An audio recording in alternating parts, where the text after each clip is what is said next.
She screamed until her throat burned raw. Her voice ragged, desperate, tore through the stillness. The night, it just swallowed her cries, carrying them uselessly across the vast, empty desert plain. Her screams faded, then a hard, gnarled hand cracked across her face. She hit the splintered floorboards of the shack, her cheeks stinging like fire crawling across her skin. The old rancher loomed over her, his breath thick, sour with whiskey. "You were mine now," he spat, his voice low, venomous. "I paid my coin. You'll serve me, or you'll rot right here." Clara, she was just 19, barely more than a girl, her wrists rubbed raw from coarse ropes, her ankles throbbing, aching from days of being dragged through the dirt. Like an animal, she'd been taken, stolen from a wagon where women were sold, bartered like livestock. The man who bought her, he was too wealthy, he was too powerful. He was just bitter, mean, cruel, a rancher at the edge of nowhere in the dry, unforgiving badlands of New Mexico.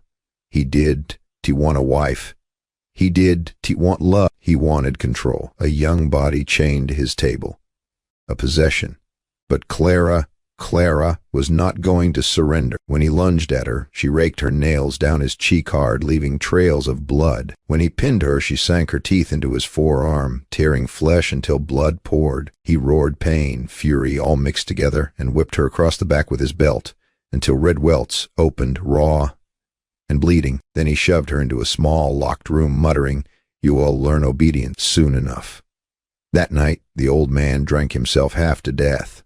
His snores rattled the thin wooden walls of the shack. Clara, she saw her chance. Her arms shook as she pushed against the door again and again until the rotting wood gave way. The desert air hit her face cold, sharp, like a blade. Barefoot, bleeding, she ran. The desert, it was merciless. Cactus needles tore at her legs. Sharp rocks split open her feet. Every breath seared her lungs like fire. But she did stop. She would stop. Behind her, she could almost hear his voice, cruel, heavy. "You are mine. You'll never get away." Her dress ripped to tatters. Blood streaked her thighs, her arms. Her dark hair clung to her sweat-soaked face, tangled with dust and sand. Above, the moon shone harsh and cold, a silent witness to her suffering. Her legs gave out. She hit the ground hard, face first into sand and brittle grass. Her body screamed at her to stay down, to give up, but her spirit, that last fragile flame inside her, it refused. Through blurred vision, she saw it. A fence in the distance, and beyond it, the faint outline of a ranch house. She clawed forward, inch by inch, dragging her bleeding body across the dirt. Closer, closer at that ranch. Samuel was tending his horse. He was nearly 60, a man carved out of years of sun, wind, and toil. His back bent from labor, his eyes weathered with loss. Long ago, fever had stolen his wife and little daughter. Since then, silence had been his only companion. Just the land, just the animals, just the ghosts of memory. But that night the silence broke. He saw her collapse in the field, a girl, bloodied, shaking, crawling. He dropped everything and ran. When he touched her, her skin was burning hot with fever. Her lips trembled, her eyes wide with animal terror. And then she whispered, her voice cracking dry as sand, "I'll take it off, please." Samuel froze. Her words ripped through him. She thought he was another monster. Another man come to take what he wanted. He knelt slowly beside her, hands hovering in the air. The desert wind howled around them. The stars above, they felt merciless, cold. For a moment, Samuel saw himself reflected in her terror, the grief of his lost family, bitterness of years, the question of whether kindness even had a place left in this world. But he made his choice. Carefully, he lifted her into his arms. She was light, far too light, like carrying a bundle of sticks. Her head lolled against his chest. Her lips murmured broken words. He carried her into his cabin, laid her gently on his bed, covered her with a blanket.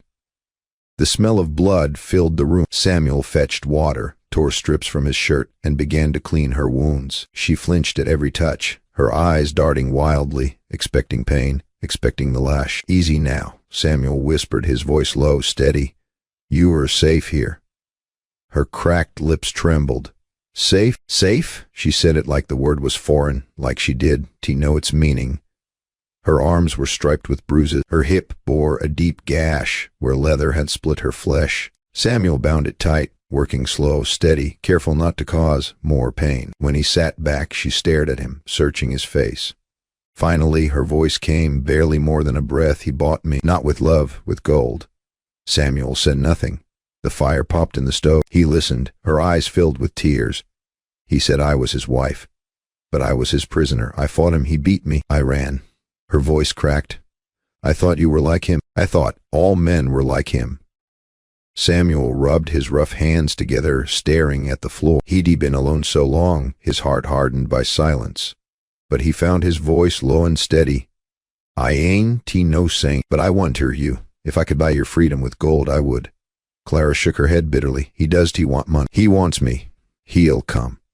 Samuel's jaw tightened.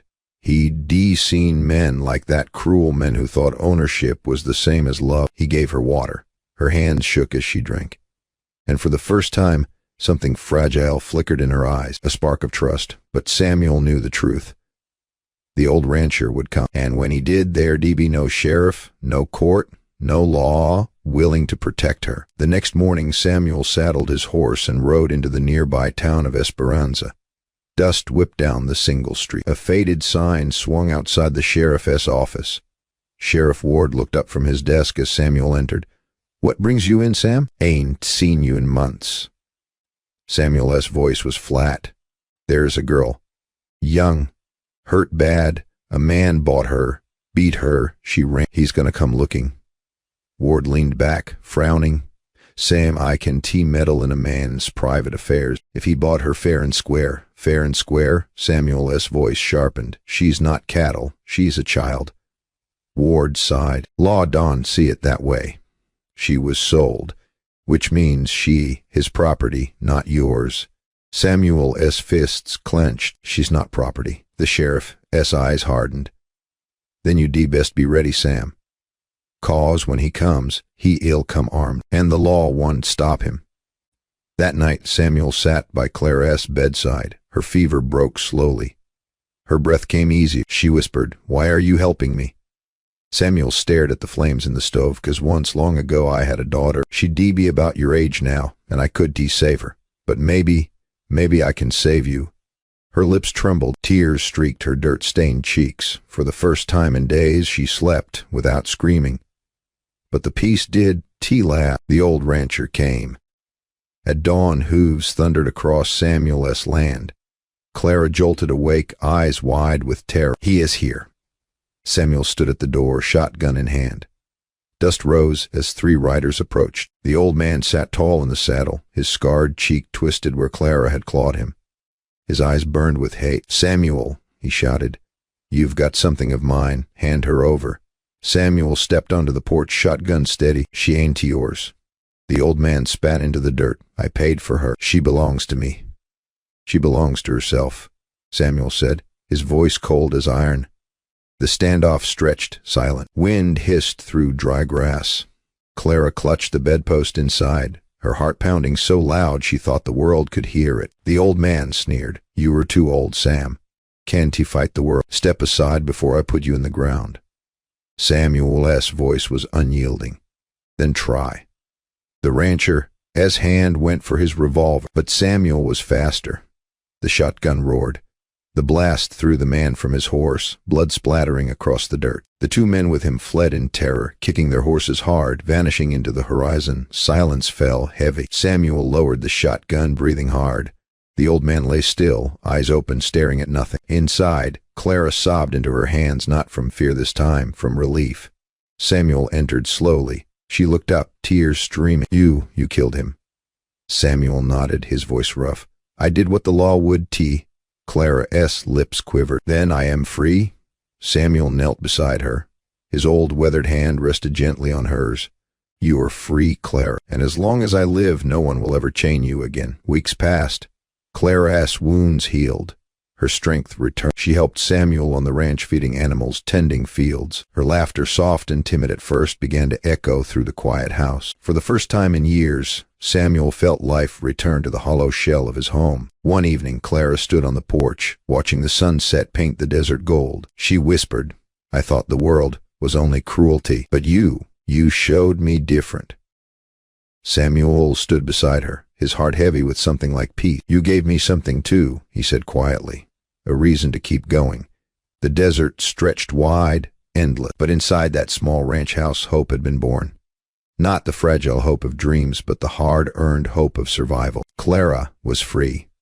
Samuel was no longer alone, and in a land where cruelty often ruled, together, they had carved out something worth living for. And listen, if you felt this story of Clara's fight, Samuel's quiet strength, pulled you in, don't forget to hit that like button. It helps more people find stories like this one, and it lets me know you are out there wanting more. If you haven't already, make sure to subscribe and turn on notifications so you don't miss the next tale when it drops. Your support, it means everything. Thank you for listening.